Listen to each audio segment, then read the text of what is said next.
I don't like anything about you, Mother. We want to live alone with our family, so get out. I was shocked by these words, suddenly shouted at me by my eldest son's wife. They were the same words I heard when I had to leave my parents' home alone. Now, the anger surged in me at the thought of being driven out of this home as well. Well, I'll leave then, I declared, gathering my belongings to move out. That was the last straw. I swear I'll never forgive my eldest son's wife. It was time to put my plan into action. My name is Karen Clark, and I am turning 65 this year. Even though I'm technically retired, I'm lucky enough to still be working. I don't go to the office every day. I drop in occasionally and attend meetings. Nowadays, many meetings are held online, so I work from home most of the time. My oldest son seems to have the wrong idea that I'm not working anymore. I became a widow in my 44s. Currently, I'm living with my eldest son and his wife. My parents' home is an old house with a large property. It has its issues, but I really liked the place, which made moving out difficult. I've never had any financial difficulties in my life. Most of my late husband's insurance payout is still untouched. It's a lifestyle where there is no need to worry about my twilight years. Even though it seems like I'm leading a carefree life, I do have some worries. One of them is my eldest son's wife, Elsa. Elsa has a strong-willed personality and often clashes with me. This didn't start recently. It began when she came to announce, "We're getting married." I can't forget the outfit she wore when she first introduced herself. She showed up in a tracksuit that she might have worn in high school. She said she wanted me to see her without any pretense, but I think it's an unthinkable act from a common-sense perspective. It might be too much to call it sophistry, but anyway, she's very argumentative and very articulate, which makes things difficult. I wondered why my eldest son chose her as his marriage partner. I found out later that Elsa was the one who approached my son. She may be outrageous, but she is beautiful. I think my naive and somewhat sheltered son was smitten by her. Even after they decided to get married, it was always the same story with her. If you put it kindly, she's not pretentious. If you put it harshly, she seems to lack common sense in her behavior. I really wanted to oppose their marriage, but I told myself that it's the marriage my son wished for, and I kept my patience. The result is what's happening now. My son didn't want to leave me alone in our family home, so he insisted we live together after the wedding. I had initially thought that Elsa would oppose the idea, but it turned out she was also in favor of living together. The reason became clear shortly after we started living together. Elsa never did any house chores and left everything to me: cleaning, laundry, meal preparation, you name it. She left all of it up to me. What's more, she was a full-time housewife. She quit the company she had been working for when she got married. Even though I don't have to go to work every day, I still work remotely, so I have less free time than her. When I'm sitting at the computer for my job, Elsa would make comments belittling me, saying I'm just playing around. I used to brush it off with a laugh because it was too troublesome to argue every time, but it certainly annoyed me when it kept happening. Elsa, you seem to have quite a bit of spare time. Could you help with the cleaning? I asked her one day while she was idly watching a TV drama. Elsa made a deeply disgusted face, sighed exaggeratedly, and said to me, "The reason I don't do housework is for your sake, Mother. Why don't you understand? It's sad that you can't appreciate my thoughtfulness." She then launched into her unique theory and blamed me. According to Elsa, if she did the housework, it would deprive me of my only job. She said that if that happened, seniors would become sedentary, which is unhealthy, and there's also a concern about dementia due to lack of stimulation. In other words, Elsa claimed she was letting me do the housework for my own good. Her ridiculous logic almost gave me a headache. "I agreed to live together to make sure you don't slack off, Mother," she said with a half-smile, leaving me speechless and dumbfounded. I really regret starting to live together. I regret every day that I could have avoided seeing things I didn't want to see if I had stayed separate. Doing housework while being watched by Elsa every day is nothing but agony. Reaching my limit, I decided to talk to my eldest son. It wasn't to complain about Elsa, though that I decided to move to an apartment where I could live alone. The house we were living in was old and had many uneven surfaces. I had hurt my back last year due to my age and deterioration, and there were many difficult areas for me to navigate. I talked to my son about the difficulty of living in that house, and I moved to an apartment. I felt like I had been driven out by Elsa, but I do not regret leaving. The new apartment is a rental. I thought it might be a bit too big for living alone, but I rented a room large enough for my grandchildren to stay over in the future. I had the interior customized to my taste, and my own little castle was complete. However, my joy was short-lived. Elsa began to come over every day and stay until night. The new apartment is really nice. Isn't it too big for you, Mother? Elsa said, lounging on the living room couch.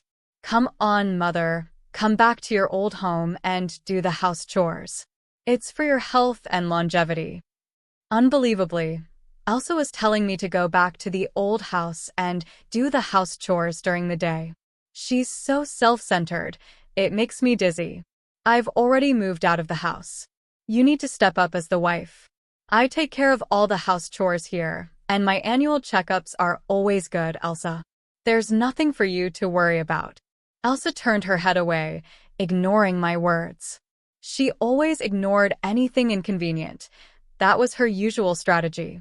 Even after that, Elsa came over to my apartment every day. Just the other day, she said it was too much hassle to go back and ended up staying the night. My parents' home and this apartment are about a 15-minute walk apart. It was my eldest son who suggested I live near my parents' home because he was worried. His concern made me a little sad to leave the house. One day, when I had been out on a rare business-related outing, I returned in the evening to a surprise. To my disbelief, Elsa had let herself into my apartment. It seemed she had used the spare key I had given to my son without telling her. Welcome back, she said, lying on the floor in front of the TV, not even bothering to get up.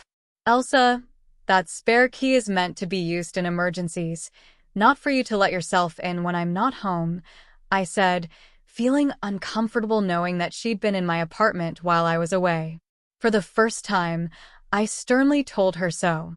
She seemed taken aback since she was used to my normally quick-to-forget anger. She shot me an annoyed look, but I stared right back. You really are a stingy mother-in-law, she said. I can't stand that about you. Elsa began yelling at me. I can't stand anything about you, even this apartment. We're a family, so you should leave. With that, she tried to usher me out the front door. It seemed she couldn't stand the thought of me living in this apartment. She was upset that they were living in the old house while I was here, saying it was unfair. The rent for this place is being paid by Sonny, isn't it? It wouldn't be strange for us, his family, to live here. That's what living beyond your means. It seemed Elsa thought my son was paying the rent for the apartment, which explained why she was always showing up here. In her mind, the apartment should have been a place for her family to live. All right, I will leave, I retorted, staring her down. I agreed to move my belongings out within 3 days. Elsa seemed skeptical, demanding I call a moving company in front of her.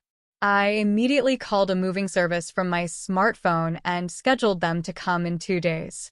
As she left satisfied, I watched her retreating figure and started formulating a plan. I moved out as promised. My new home was an apartment specifically for seniors. I decided to try it out for 2 weeks. I handed over the keys and lease documents to Elsa, asking for a change in the contract through the real estate agent to the landlord. Since I had known the landlord for a long time, they were flexible and accommodating, which was a relief. My eldest son was furious with Elsa for kicking me out.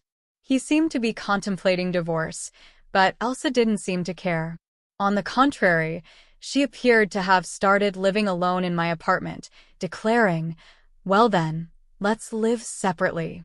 I could only marvel at how brazen she was. However, in 5 days, Elsa would come to know the truth. While I was working remotely, my phone began ringing repeatedly. The caller was Elsa. I had been anticipating this, so I had a recorder ready to record the conversation. "Hello, Mother." Elsa's voice came through the line, laced with frustration. "There's a problem. The landlord says we have to vacate the apartment immediately because the lease isn't in our name." "Yes, Elsa," I responded calmly. I informed the landlord about the change in living arrangements, and they agreed to let you stay temporarily. But the lease is indeed in my name, and I've decided to take back the apartment. "You can't do that," she screamed. "We have nowhere else to go." "I'm sorry, Elsa, but you insisted I leave. You need to find a solution for your own living situation," I replied, trying to stay composed. Elsa's anger and desperation were evident as she tried to argue, but I stood firm. After a heated exchange, she finally hung up. I felt a mixture of sadness and satisfaction. This confrontation had been inevitable, but it was necessary for my peace of mind. Over the next few days, my son continued to confront Elsa about her behavior. Their marriage was on the rocks, and it seemed a divorce was becoming more likely. Elsa's true colors had been revealed, and my son realized the gravity of the situation. As for me, I settled into my new apartment, embracing the tranquility it offered. It was a fresh start, free from the chaos Elsa had brought into my life. I focused on my work and enjoyed the peace that came with living alone. I pressed the record button on the recorder and then answered the call. "Excuse me, Mother. What's the deal with the rent for this apartment? Why do I have to pay it? This isn't right." Elsa started ranting as soon as I picked up the phone. I could tell that she was flustered. "Oh, but Elsa, aren't you the current leaseholder? It's only right that you should pay. Is there a problem?" I deliberately spoke in a calm and leisurely tone to irritate Elsa.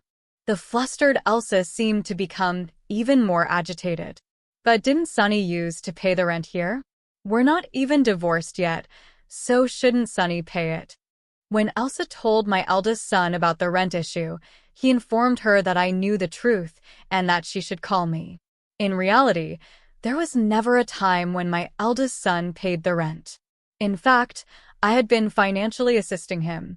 After retiring from my job, I stayed on at the company as a consultant. In addition to that, I have been working as an advisor in the industry, providing advice when requested and earning a decent salary. With my proven track record, I earned far more than my eldest son. I had been secretly helping my son as he was struggling due to Elsa's extravagant spending habits.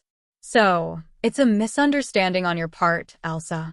Originally, I was the one paying the rent for that place. I didn't make Sunny pay a dime." Elsa, who had been hoping to enjoy living separately in the new apartment, seemed shocked and taken aback. She only said what she wanted to say before hanging up the phone. I immediately contacted my eldest son and let him listen to the recorded conversation. "I've been putting up with it for a while too, but I'm at my limit. You feel the same, right?" I said, aware that my son was worn out from repaying the debts that Elsa had accumulated. No matter how grown up my son may be, as a parent, I can't help but lend a hand. Even if people say I'm too soft, I believe it's natural as a parent, I thought. My son replied in a small voice, "I'll divorce her.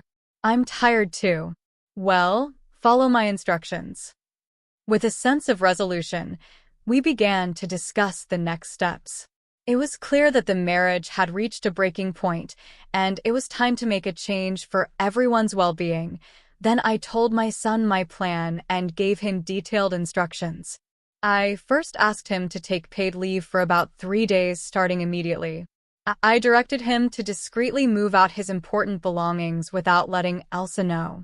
We didn't want her noticing any large trucks, as she might be hanging around nearby. I instructed him to gradually move things out during the night. The location where the important belongings were moved was somewhere Elsa was unaware of. It was a single-family home that I had searched for as a final dwelling. This way, the plan progressed secretly. 3 days later, there was another call from Elsa, and she was much more flustered than before. What? What are you so flustered about? I asked, just like the other day, dealing with her in a deliberately relaxed tone. Elsa was overly anxious, almost in a state of panic. Mother, our house is up for sale, and I got a call from my parents saying that my belongings have arrived at their house. What does that mean? Apparently, my eldest son had moved according to my instructions. He had sent Elsa's belongings to her parents' house and put up the house she lived in for sale, leaving it empty. The landlord told me that if I can't pay the rent, I should leave.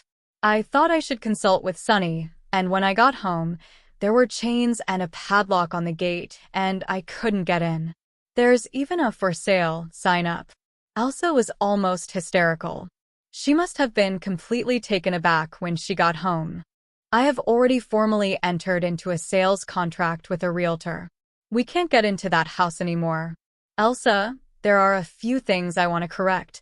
I started off feeling the time had come to vent all my built-up stress. Firstly, I'm no longer your mother-in-law, right? Yesterday, Sunny should have filed for divorce.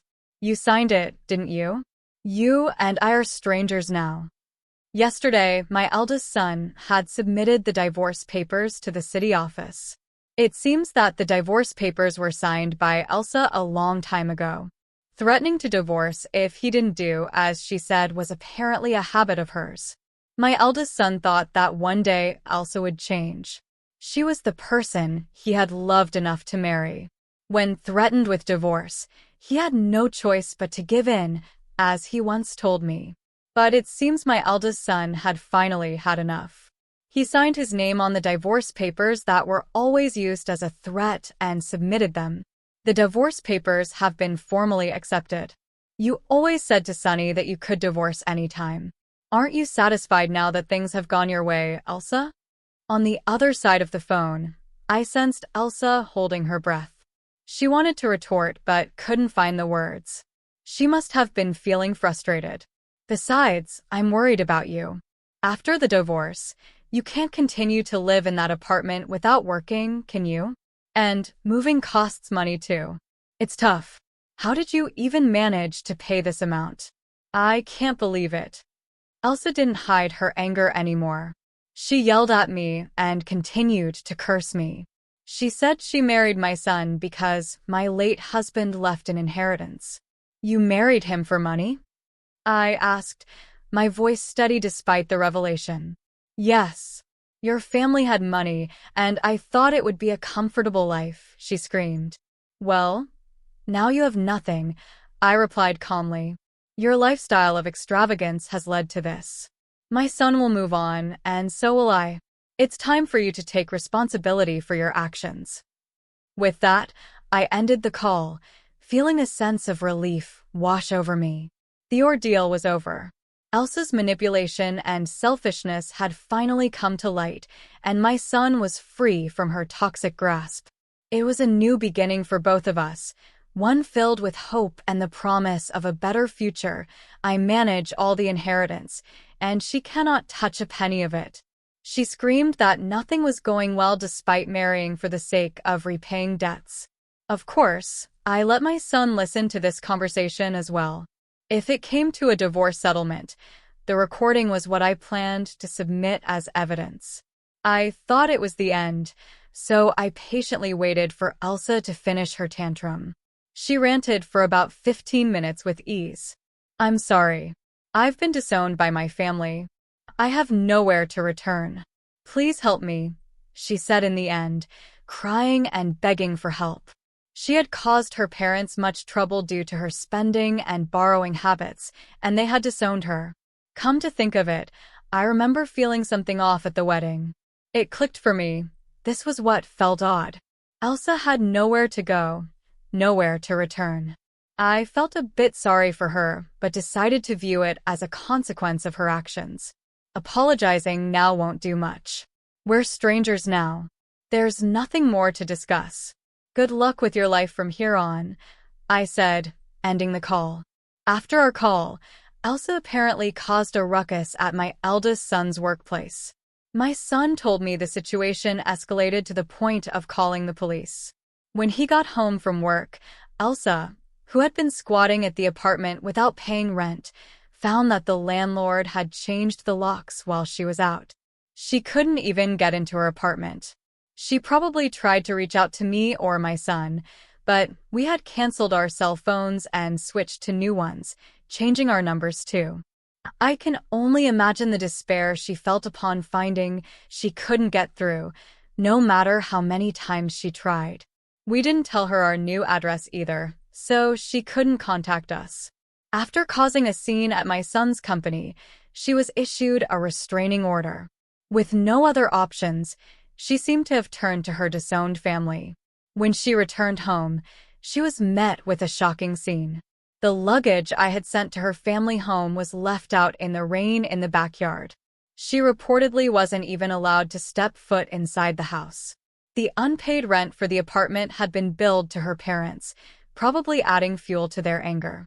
I heard rumors that she is currently staying in an apartment rented by an organization that supports homeless people. Without the ability to spend as before, she seemed stressed. When I passed her on the street, I was stunned at how much her hair had turned white and how dry her skin looked. She had changed so much I hardly recognized her at first. It made me realize just how much a change in living conditions can affect a person. I started a new life in the house I purchased with my late husband's inheritance. I bought a duplex so my son could remarry anytime he wanted. For now, my son joins me for dinner, but otherwise, he takes care of his own things. I've come to think that this is just the right amount of distance. The money from the sale of my parents' home is saved for future needs. I plan to use it for my son and his future wife when they marry. Of course, I also need to keep some for any future grandchildren. I'm thinking of setting up the English garden I've always wanted in my new home. On days when I don't work, I go out into the garden and take care of the young trees and herbs. This new life filled with hope has become my daily routine.